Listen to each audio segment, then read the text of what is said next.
नमस्कार, आप देख रहे हैं हर खबर में हूं आपके साथ अमित शर्मा। वक्त है अपना उत्तर प्रदेश का। यूपी में विधान परिषद की 13 सीटों पर होने वाले चुनाव का शेड्यूल जारी हो गया है।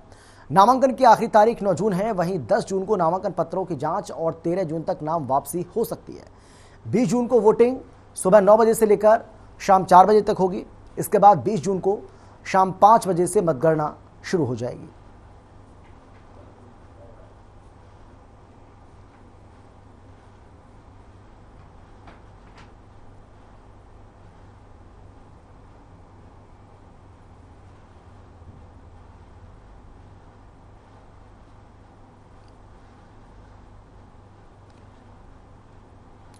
यूपी में दोबारा जीत हासिल करने के बाद योगी सरकार अपने दूसरे कार्यकाल के पहले ही 5 लाख लोगों को रोजगार का अवसर देने की नींव रख रही है। और इसी कड़ी में प्रधानमंत्री नरेंद्र मोदी ने लखनऊ के इंदिरा गांधी प्रतिष्ठान में ग्राउंड ब्रेकिंग सेरेमनी 3.0 में 80,224 करोड़ रुपए की 1,406 परियोजनाओं का शिलान्यास किया, जिससे 5 लाख लोगों के लिए रोजगार के अवसर खुल गए। इस दौरान यूपी की राज्यपाल आनंदीबेन पटेल, मुख्यमंत्री योगी आदित्यनाथ और केंद्रीय रक्षा मंत्री राजनाथ सिंह ने उनका स्वागत किया। इस दौरान पीएम मोदी ने कार्यक्रम स्थल इंदिरा गांधी प्रतिष्ठान में प्रदर्शनी का अवलोकन किया। उद्योगपति गौतम अडानी सहित देश के कई बड़े उद्योगपति इस कार्यक्रम में स्थल पर मौजूद रहे। गौतम अडानी ने योगी सरकार की तारीफ करते हुए कहा कि योगी सरकार का प्रशासन और जल्द निर्णय लेने की क्षमता आश्चर्यजनक है। साथ ही कहा कि मुझे गर्व है कि हमारा अडानी ग्रुप यूपी के विकास में सहयोग कर रहा है।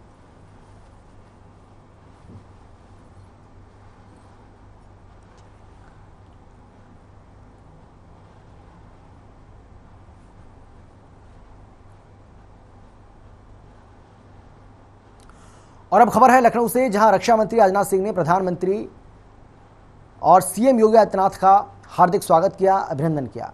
इस दौरान उन्होंने कहा कि ये मेरा संसदीय क्षेत्र है और इसीलिए शायद मुझे कुछ कहने के लिए बुलाया गया है। साथ ही कहा कि सीएम योगी प्रदेश को एक नई ऊंचाई और दिशा देने के लिए काम कर रहे हैं। उनके कामों के प्रति लगन, कर्मठता और ईमानदारी की वजह से ही ईज ऑफ डूइंग मामले में यूपी दूसरे नंबर पर पहुंच चुका है। अंतर्राष्ट्रीय जगत मामले की प्रतिष्ठा बढ़ी है। इसके साथ ही उन्होंने कहा कि इसका पूरा श्रेय प्रधानमंत्री नरेंद्र मोदी को जाता है। प्रधानमंत्री की आदत में शुमार है और इसी वजह से यूपी आगे बढ़ रहा है।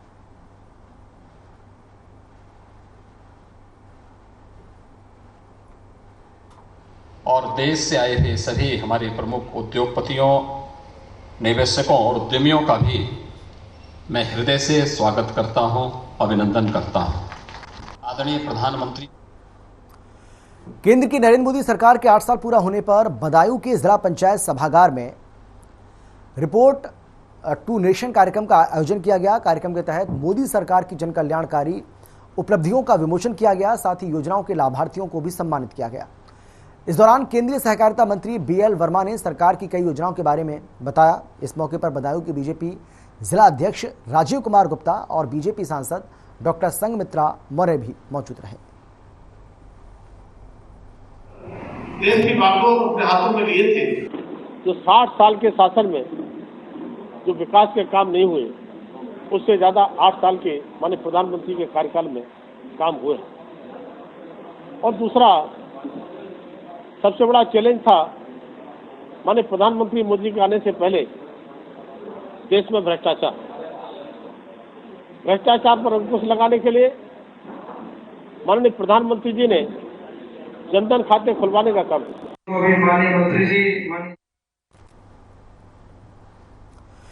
एबीवीपी 9 जुलाई को 75वां स्थापना दिवस मनाएगी। 75वें स्थापना दिवस के मौके पर एबीवीपी ने 1 करोड़ पौधारोपण का लक्ष्य रखा है। इस दौरान प्रेस कॉन्फ्रेंस के दौरान एबीवीपी ने शिक्षा के क्षेत्र में राज्य सरकारों का हस्तक्षेप बंद हो की बात भी कही है। वहीं अपने स्थापना दिवस को लेकर एबीवीपी काफी खुश है।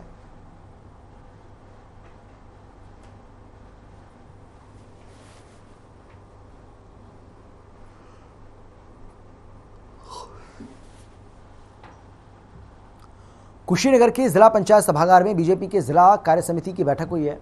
इसके साथ ही मोदी सरकार के 8 साल पूरा होने के कार्यकाल को लेकर की सरकार की उपलब्धियों को लेकर एक पुस्तिका का विमोचन किया गया। इस दौरान सांसद विजय दुबे ने कहा है कि जरूरतमंदों तक बिना भेदभाव के विकास और कल्याणकारी योजनाओं का लाभ पहुंचाए। आपको बता दें कि इस दौरान विधायकों समेत सभी पदाधिकारी मौजूद रहे।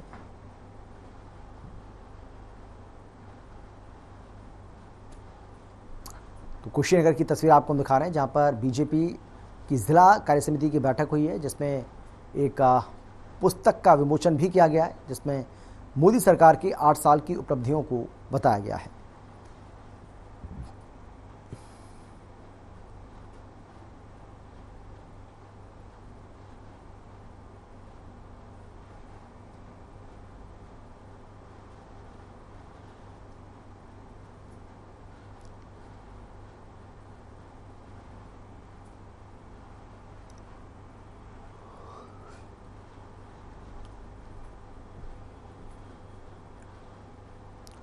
पैगंबर मोहम्मद पर बीजेपी प्रवक्ता नुपुर शर्मा की विवादित टिप्पणी को लेकर दोपहर नमाज के बाद बवाल हुआ। आपको बता दें कि नई सड़क पर प्रदर्शन के बाद जमकर बवाल हुआ। बवाल इतना बढ़ गया कि पथराव कर कई गाड़ियों को तोड़ दिया गया। फायरिंग के साथ ही बमबाजी भी हुई।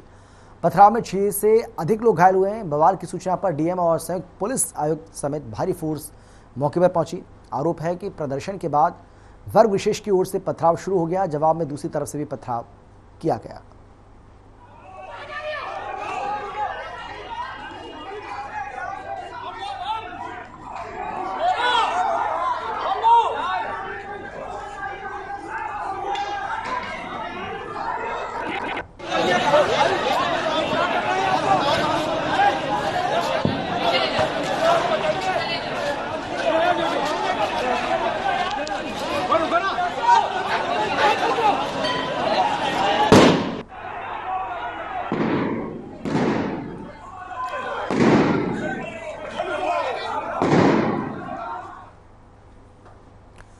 खबर है लखनऊ से, जहां कानपुर की घटना के बाद राजधानी लखनऊ में सतर्कता बढ़ा दी गई है।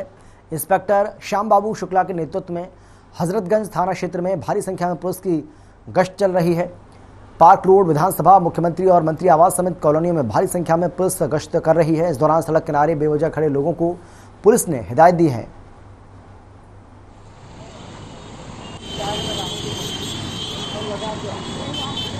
हजरतगंज में पुलिस ने गश्ती की है। बेवजह खड़े लोगों को हिदायत भी दी है कि बेवजह आप इस तरीके से खड़े ना हो।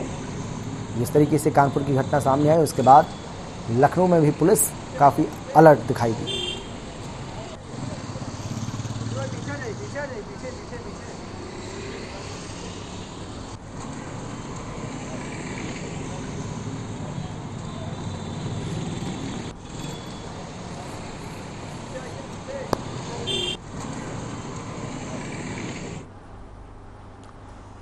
लखनऊ में मलिहाबाद थाना क्षेत्र के रसूलपुर में पत्नी को भगाने वाले प्रेमी की दिनदहाड़े हत्या कर दी गई। बताया जा रहा है कि यह सारा मामला प्रेम प्रसंग के चलते हुआ। चैनू नामक व्यक्ति की गोली मारकर हत्या कर दी गई। पुलिस ने घटनास्थल से हत्या आरोपी को गिरफ्तार भी किया।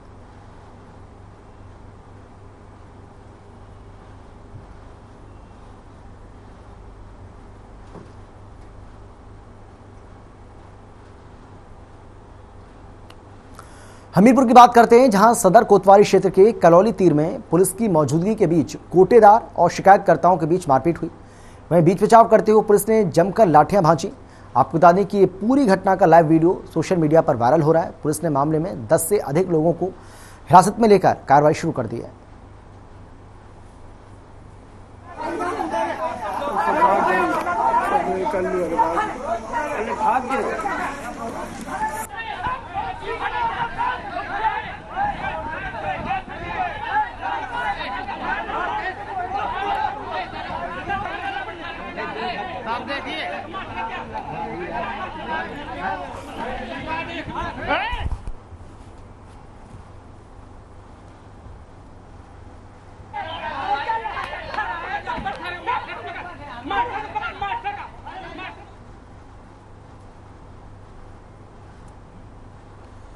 और अब खबर है भदोही से, जहां पूर्व जिला पंचायत अध्यक्ष श्यामला सरोज और उनके परिवार के साथ एक पुलिसकर्मी की ओर से अभद्रता करते वीडियो सोशल मीडिया पर वायरल हो रहा है। वायरल वीडियो कांस्टेबल ने दोनों के साथ अपशब्द कहे हैं, कॉलर पकड़ा है।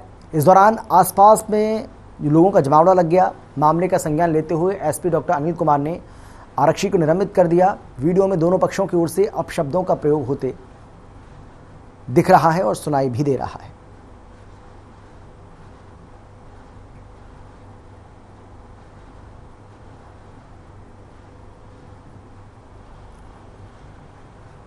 भदोही की ये तस्वीरें आपको हम दिखा रहे हैं, जहां पर आपको बता दें, हालांकि ये वीडियो वायरल हो रहा है। यहाँ मौजूद किसी शख्स ने इसका वीडियो बना लिया, जिसको सोशल मीडिया पर डाल दिया और अब ये वीडियो काफ़ी वायरल हो रहा है। पूर्व जिला पंचायत अध्यक्ष के साथ दुर्व्यवहार किया जा रहा है और दोनों ओर से गाली गलौज भी जमकर हुई है।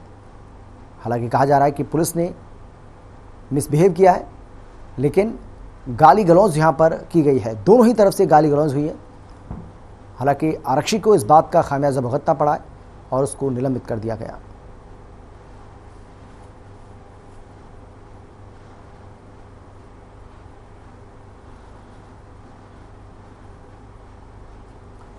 नादरगंज विद्युत उपकेंद्र की लापरवाही का बड़ा मामला सामने आया है। आपको बता दें कि विद्युत उपकेंद्र की लापरवाही का अंजाम रुस्तम विहार कॉलोनी बदाली खेड़ा के लोग झेलने को मजबूर हैं।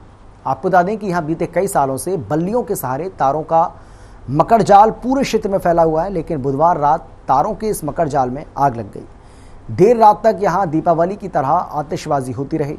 यहां के स्थानीय निवासी कई बार अपने पावर हाउस स्टेशन और सक्षम अधिकारियों को फ़ोन लगाते रहे, लेकिन किसी भी जिम्मेदार ने फ़ोन नहीं उठाया। बिजली विभाग के इस रवैये के चलते लोगों में खासा आक्रोश देखने को मिला।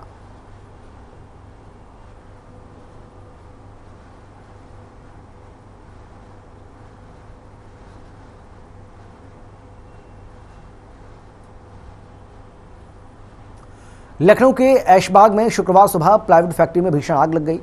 देखते देखते इस आग ने विकराल रूप धारण कर लिया, जिसके बाद पूरे इलाके में धुएं का गुबार फैल गया। सूचना पर दमकल कर्मी पहुंचे। करीब 10 गाड़ियां आग पर काबू पाने में लगी थीं। सीएफओ विजय कुमार सिंह ने बताया कि अब तक आग से कोई हताहत नहीं हुआ है। आग कंट्रोल में है। पड़ोस स्थित अन्य फैक्ट्रियों तक पहुंचने से बचा लिया गया। तुरंत पानी ज्यादा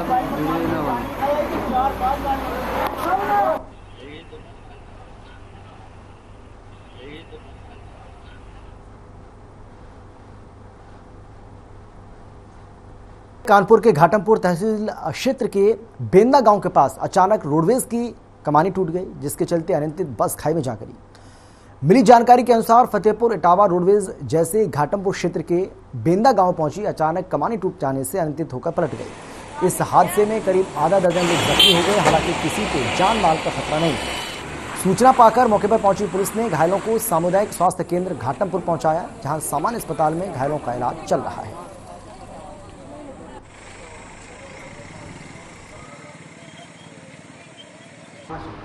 ये जहानाबाद के आगे थोड़ा सा, फिर इसके बाद कोरिया परास में एक DCM से आ रही थी छोटी गाड़ी, उसमें टक्कर देते देते बचा। फिर तीसरी जगह आके यहाँ इसमें मिट्टी के ढेर में चढ़ा दिया और गाड़ी पलट गई। अच्छा, बस में लगभग कितनी सवारियां थी? करीब 50 थी कम से कम। वहाँ से चले तुरंत, हमें इतना तो याद नहीं है कि हम कहाँ इसने किया। वहाँ से चले तुरंत किया, फिर दोबारा एकदम ब्रेक मार दिया तो सभी लोग झुक गए। किसी की थोड़ा बहुत, लेकिन ज़्यादा नहीं है। संभल गए, सीट पकड़ लिया। ये चौथा बार आके यहाँ पटक दिया है। यहाँ तो हमें याद भी नहीं रहा। मथुरा में रेलवे ट्रैक पर उस समय एक बड़ा हादसा हो गया, जब अलवर की तरफ से आती इलाहाबाद एक्सप्रेस से टकराकर एक व्यक्ति की दर्दनाक मौत हो गई। ट्रेन की टक्कर से व्यक्ति का धड़ कई हिस्सों में कट गया। व्यक्ति के शव को रेलवे कर्मचारियों ने ट्रैक से हटाया। मामला गोवर्धन के सकरवा फाटक का है। बता दें कि करीब 45 साल का युवक ट्रैक पर चल रहा था, तभी पीछे से आती इलाहाबाद एक्सप्रेस ने उसे अपनी चपेट में ले लिया। रेलवे की पुलिस फिलहाल मामले की जाँच कर रही है।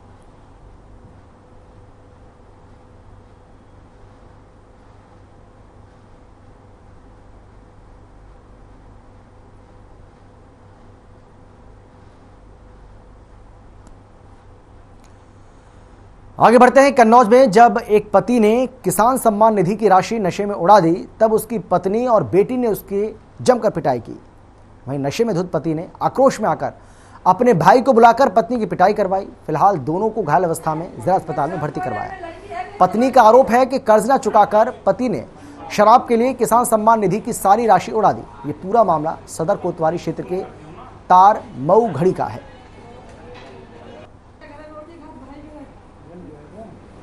जेल कर दी। मैं तो डॉक्टरी मुकदमा चल रहा है। एक बार देखो, ये हमारा शरीर एक बच्चा और कदम को देखो। दारू से ये लड़की का पूजा करे क्या? मैं शर्म तो है, लड़की है नहीं, जमा लड़की सा।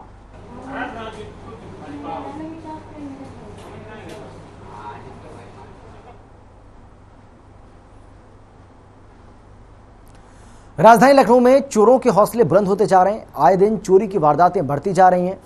दरअसल लखनऊ का पारा थाना चोरों के लिए सुरक्षित जोन बनता जा रहा है।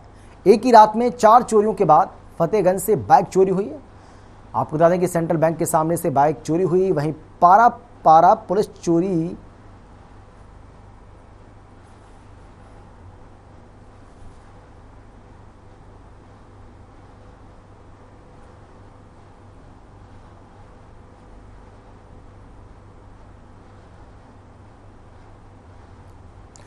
खबर है बदायूं से, जहां दिन दहाड़े लूट की घटना से लोगों में दहशत का माहौल बना हुआ है। दरअसल गंगा देवी जो सर्व यूपी ग्रामीण बैंक से 49,000 रुपये अपनी बेटी की शादी के लिए बैंक से रुपए निकालकर वापस आ रही थी, लेकिन जैसे गंगा देवी की मोटरसाइकिल कोठा मोड़ पर पहुंची तो पीछे से घात लगाए कुछ बाइक पर सवार बदमाशों ने उन पर हमला बोल दिया और रुपये से भरा थैला गंगा देवी से छीनकर भाग गए। जिसके बाद पीड़ित ने घटना की जानकारी परिजनों और पुलिस को दी। सूचना मिलते ही पुलिस घटनास्थल पर पहुंची और पूछताछ कर छानबीन में जुट गई है।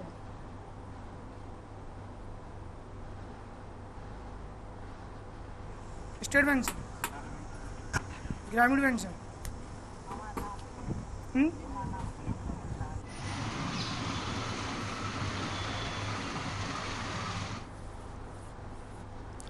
खबर है लखनऊ से, जहां अपना दल की मासिक समीक्षा बैठक प्रदेश कार्यालय पर आयोजित की गई। वहीं राष्ट्रीय और प्रदेश कार्यकारिणी की बैठक पार्टी अध्यक्ष अनुप्रिया पटेल की अगुवाई में पूरी हुई। इस बैठक में कार्यकारिणी का गठन हुआ।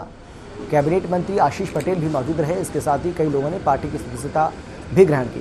केंद्रीय मंत्री और पार्टी की प्रदेश अध्यक्ष अनुप्रिया पटेल ने कहा है कि 2 जुलाई को लखनऊ कार्यालय में पार्टी संस्थापक सनेलाल पटेल का जन्म जयंती के अवसर पर भव्य कार्यक्रम का आयोजन किया जाएगा। सामने की कुर्सियों सरदार वल्लभ भाई पटेल अमर रहे, बाबा साहब अम्बेडकर अमर रहे।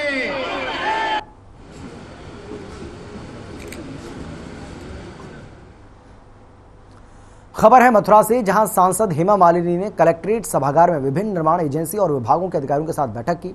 इस दौरान उन्होंने अधिकारियों को निर्देश भी जारी किए कि जो हाईवे मथुरा बरेली मार्ग से पीलीभीत तक बनाया जाना है, अथॉरिटी उसका काम जल्द करे। उन्होंने स्वास्थ्य विभाग के अधिकारियों से कहा है कि पीकू वार्ड में विशेष ध्यान दिए जाने की जरूरत है। इस दौरान सांसद हेमा मालिनी ने शहर की यातायात व्यवस्था पर भी चिंता जाहिर की।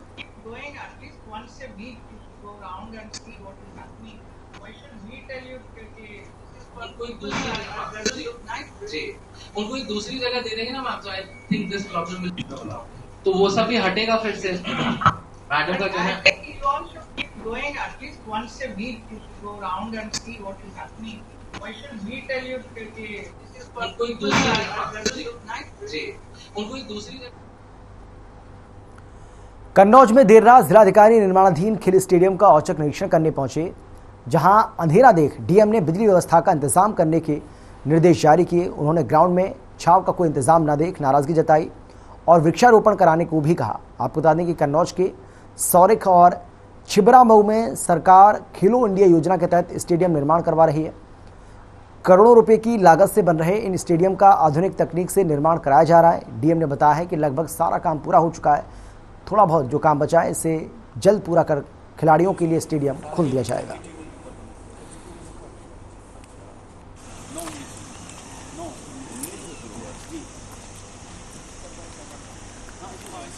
कन्नौज की तस्वीर आपको हम दिखा रहे हैं, जहां पर खेल स्टेडियम का जायजा लिया है डीएम ने। उन्होंने कहा कि जो बचा हुआ काम है उसको जल्द पूरा कर लिया जाएगा। इसके साथ ही उन्होंने ये भी कहा है, ये भी उम्मीद जताई है कि खिलाड़ियों के लिए भी जल्द इस स्टेडियम को खोल दिया जाएगा। खेल स्टेडियम का औचक निरीक्षण करने के लिए पहुंचे डीएम ने देर रात इसका निरीक्षण किया और अधिकारियों को ज़रूरी दिशा निर्देश भी जारी किए।